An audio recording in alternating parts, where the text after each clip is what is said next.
Ada 4 kebiasaan buruk yang bisa membuat orang lain kehilangan rasa hormat kepada kita. Kebiasaan-kebiasaan ini bukan hanya masalah kecil, tapi bisa merusak hubungan kita dengan orang lain dan juga menghancurkan reputasi kita. Memang benar bahwa semua orang punya kebiasaan buruk, tapi 4 kebiasaan ini sangat berbahaya karena menyentuh cara kita berhubungan dengan orang lain. Mereka bisa merusak pertemanan atau hubungan profesional dengan cepat. Saya ingin berbagi pengalaman pribadi saya terkait hal ini. Percayalah, saya juga pernah melakukan kesalahan-kesalahan ini dan belajar dari mereka. Meskipun terkadang terasa menyakitkan untuk diakui, saya yakin kita bisa belajar bersama dari pengalaman ini. Dengan memahami dan mengatasi kebiasaan-kebiasaan ini, kita bisa menjalani hidup dengan lebih bermartabat dan mendapatkan kembali rasa hormat orang lain. Selain itu, kita akan mengambil pelajaran dari Stoikisme, sebuah filosofi kuno yang mengajarkan kita untuk hidup dengan kebajikan dan kedamaian batin. Stoicisme mengajarkan kita bagaimana menghadapi masalah dengan tenang dan bijaksana, serta bagaimana membangun integritas dan ketangguhan dalam diri kita. Sudah siap? Mari kita mulai.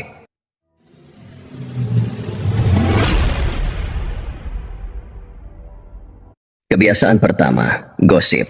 Jujur saja, kebanyakan dari kita pasti pernah bergosip. Saya sendiri dulu sering melakukannya, dan butuh waktu untuk menyadari betapa buruknya hal itu.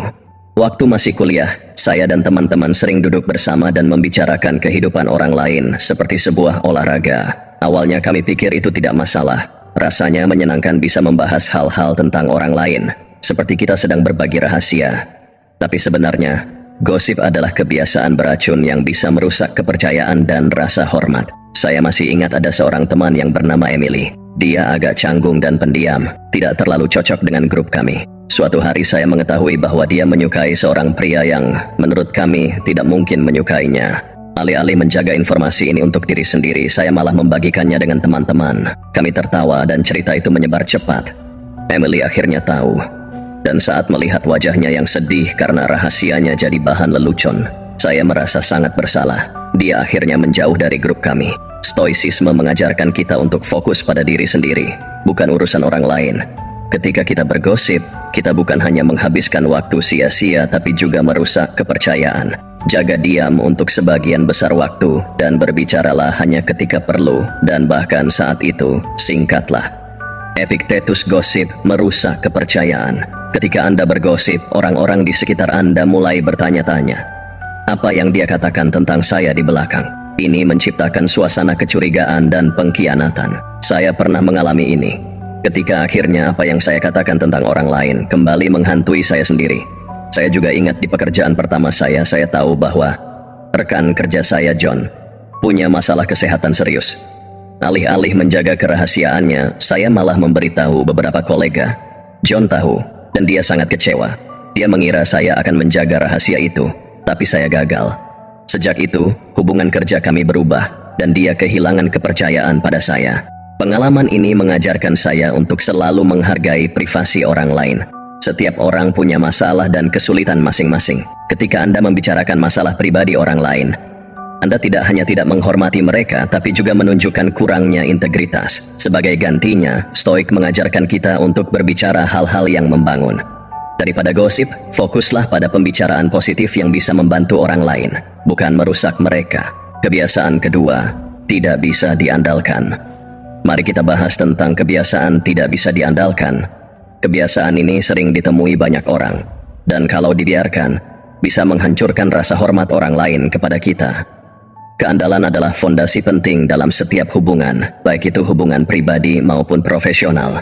Kalau orang lain tidak bisa mengandalkan kita, mereka akan cepat kehilangan rasa hormat. Saya punya pengalaman pribadi soal ini. Waktu awal usia 20-an, saya punya kebiasaan buruk, sering membatalkan janji. Saya sering membuat rencana, tapi di saat-saat terakhir saya batalin atau bahkan gak datang sama sekali. Saya pikir itu hal biasa, karena hidup memang sibuk kan. Tapi, ada satu kejadian yang membuka mata saya. Salah satu teman dekat saya, Sarah, mengadakan pesta ulang tahun. Dia sudah mempersiapkan pesta itu selama berminggu-minggu, memikirkan setiap detail dengan hati-hati. Saya sudah janji bakal datang, tapi di hari pesta saya malah ada urusan lain dan memutuskan untuk nggak datang. Parahnya lagi, saya baru memberitahu dia beberapa jam setelah pesta dimulai. Ketika saya akhirnya menelepon, saya bisa mendengar kekecewaannya. Meski dia nggak bilang banyak, Saya tahu saya sudah mengecewakannya. Setelah itu, persahabatan kami nggak pernah sama lagi. Dia mulai jarang mengundang saya ke acara-acara. Dan kami semakin jarang ngobrol ketika kita nggak bisa diandalkan. Itu menunjukkan kalau kata-kata kita nggak punya nilai. Kalau kita bilang mau melakukan sesuatu, ya kita harus menepatinya. Kalau sudah janji mau datang ke suatu tempat, ya pastikan kita ada di sana. Ini bukan cuma soal waktu, tapi juga soal menghargai usaha dan waktu orang lain. Contoh lain terjadi di dunia kerja. Waktu awal karier, saya sering mengambil terlalu banyak pekerjaan dan akhirnya nggak bisa menyelesaikan semuanya tepat waktu. Saya setuju untuk mengerjakan proyek, tapi kemudian sering melewati tenggat waktu tanpa memberitahu apa-apa. Saya pikir saya bisa memperbaikinya dengan alasan atau pesona saya, tapi bos saya tidak begitu. Saat penilaian kinerja, dia bilang dengan tegas, "Pekerjaanmu bagus kalau selesai tepat waktu, tapi ketidakandalanmu bikin masalah. Orang-orang nggak tahu apakah mereka bisa mengandalkanmu atau tidak." Itu seperti teguran yang keras buat saya. Keandalan bukan cuma soal datang tepat waktu, tapi juga soal konsistensi dan integritas. Setiap kali kita berkomitmen untuk sesuatu, kita mempertaruhkan reputasi kita. Setiap kali kita gagal menepati janji, kita merusak kepercayaan orang lain. Jadi bagaimana cara memperbaikinya? Pertama, jujurlah pada diri sendiri tentang apa yang bisa dan gak bisa kamu lakukan. Jangan terlalu banyak janji kalau kamu tahu gak bisa memenuhinya. Kalau sudah janji, penuhilah. Dan kalau ada halangan yang membuatmu nggak bisa menepati janji, komunikasikan secepat mungkin dan dengan jujur. Menjadi orang yang bisa diandalkan adalah cara yang kuat untuk mendapatkan rasa hormat dan kepercayaan dari orang lain. Ini cara sederhana tapi sangat efektif untuk memperkuat hubungan dan membangun reputasi yang baik. Kebiasaan ketiga, suka menyela orang lain. Kebiasaan yang satu ini bisa sangat kontroversial karena banyak orang melakukannya tanpa sadar. Tapi mari kita jujur. Sering menyela orang lain adalah tanda besar dari kurangnya rasa hormat. Ini memberi kesan bahwa apa yang Anda katakan lebih penting daripada apa yang sedang mereka katakan. Kebiasaan ini bukan hanya menjengkelkan, tetapi juga membuat orang lain merasa tidak dihargai dan tidak didengarkan. Dulu, saya adalah orang yang suka menyela. Saya pikir itu menunjukkan antusiasme dan kecerdasan. Tetapi kenyataannya itu menunjukkan kurangnya rasa hormat dan kesabaran. Ada satu pengalaman yang mengubah cara pandang saya tentang ini. Di salah satu pekerjaan awal saya tergabung dalam tim yang mengadakan sesi brainstorming mingguan. Saya sangat ingin menunjukkan ide-ide saya. Jadi saya sering melompat masuk dengan ide-ide saya. Seringkali memotong orang lain di tengah kalimat. Saya pikir saya sedang proaktif, tetapi rekan-rekan kerja saya melihatnya dengan cara yang berbeda. Suatu hari, dalam pertemuan yang cukup intens, manajer saya menghentikan diskusi dan berbicara langsung kepada saya. "Kamu harus membiarkan orang menyelesaikan pemikirannya," katanya dengan tegas. "Kamu tidak mendengarkan, kamu hanya menunggu giliran untuk bicara." Saya merasa sangat malu, tetapi itu belum berakhir. Setelah pertemuan, seorang rekan kerja menarik saya ke samping dan berkata, "Kamu sadar tidak, kalau kamu terlihat sangat tidak menghargai orang lain, seolah-olah hanya idemu yang penting." Itu sangat menyentuh saya. Saya tidak pernah melihat diri saya seperti itu, tetapi itulah bagaimana saya dipersepsikan. Menyela orang lain lebih dari sekadar perilaku kasar. Itu menunjukkan kurangnya pengendalian diri dan rasa hormat.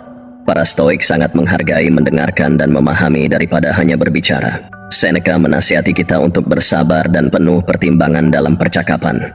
Untuk menghentikan kebiasaan ini, mulailah dengan melatih mendengarkan aktif. Ketika seseorang sedang berbicara, benar-benar dengarkan. Jangan hanya menunggu giliran Anda untuk bicara.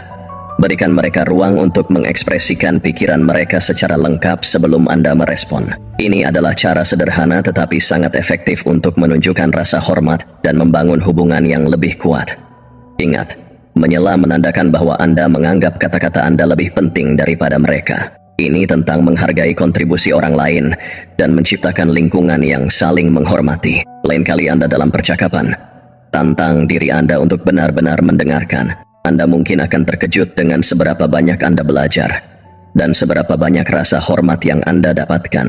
Kebiasaan 4. Mengeluh. Mengeluh adalah kebiasaan yang tidak hanya mengganggu tetapi juga sangat merusak. Tidak ada yang salah dengan curhat sesekali, tetapi mengeluh secara terus-menerus bisa membuat Anda menjadi sosok negatif yang orang lain ingin hindari.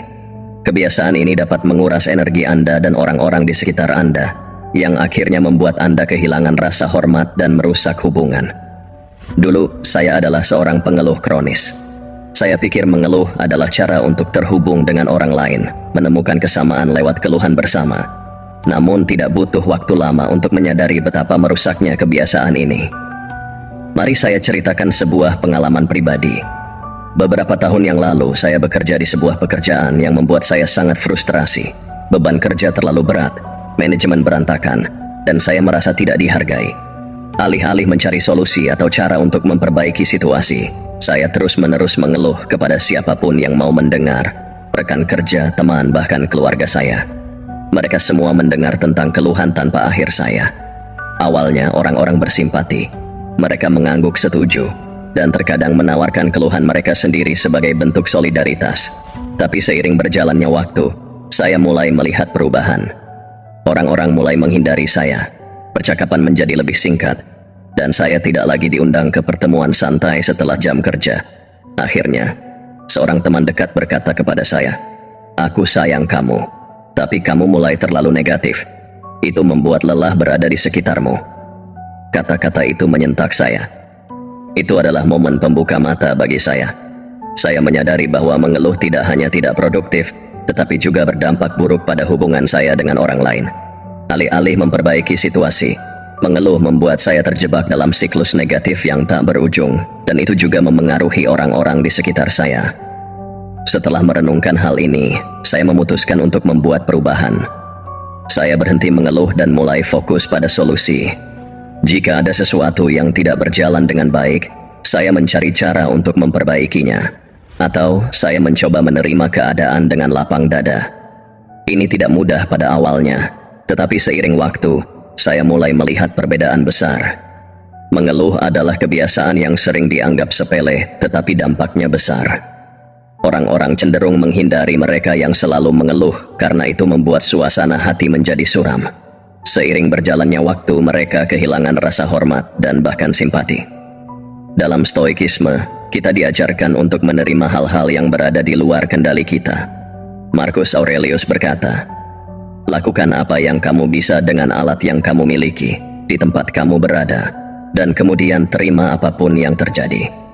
Ini adalah prinsip dasar yang membantu kita melepaskan diri dari kebiasaan mengeluh. Mulailah dengan mengubah perspektif Anda. Alih-alih fokus pada hal-hal yang salah, cobalah melihat peluang untuk perbaikan. Jika ada situasi yang tidak bisa Anda ubah, belajarlah untuk menerimanya dengan sabar. Dengan demikian, Anda akan menjadi orang yang lebih positif dan menarik untuk dihadapi, serta memperoleh rasa hormat dari orang lain. Dan yang lebih penting, berhenti mengeluh juga akan membantu Anda merasa lebih damai secara internal. Anda akan merasa lebih memegang kendali atas hidup Anda, dan itu akan tercermin dalam sikap Anda. Dengan memahami kebiasaan-kebiasaan di atas dan berusaha untuk memperbaikinya, Anda akan melihat perbedaan besar dalam cara orang lain memperlakukan Anda. Menghormati orang lain, mendengarkan, dan berempati adalah dasar dari hubungan yang sehat dan penuh rasa hormat. Teruslah berkembang, dan Anda akan melihat bahwa rasa hormat yang Anda berikan kepada orang lain akan kembali kepada Anda dalam bentuk yang lebih besar.